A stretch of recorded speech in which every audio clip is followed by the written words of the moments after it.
ईद उल अजहा अर्थात बकरी ईद आज मालेगाव, मनमाडसह नाशिक जिल्ह्यातील ग्रामीण भागात पारंपरिक पद्धतीने उत्साहाच्या वातावरणात साजरी करण्यात आली। यानिमित्त ईदगाह मैदानासह सर्व मस्जिदीत हजारो मुस्लिम बांधवांनी ईदची विशेष सामूहिक नमाज अदा केली।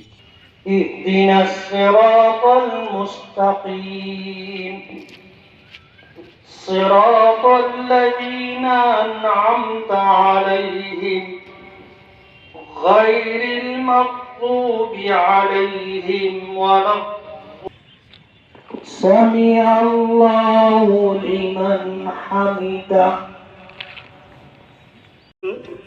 सलातुम व सलामन अलैका या रसूल अल्लाह सल्लल्लाहु तआला अलैहि वसल्लम। अल्लाहुम्मा अंतस सलाम व मिनकस सलाम व इलैका यरजिउस सलाम। हय्यना रब्बना मौला, इसके सदक़े में हम सब के गुनाहों को माफ़ फरमा, हम सब की खताओं को माफ़ फरमा, हम सब की गलतियों को माफ़ फरमा।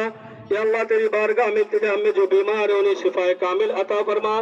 बिलखुसूस मौला तेरी बारगाह में इल्तिजा है यावेळी देशाला जगात शांतता निर्माण व्हावी, राज्यात आणि देशात समाधानकारक पाऊस पडावा, सर्व जाती धर्माच्या लोकांमध्ये बंधुभाव दृढ व्हावा यासाठी विशेष दुआ करण्यात आली। जनजागर मराठीसाठी अमीन शेख, मालेगाव।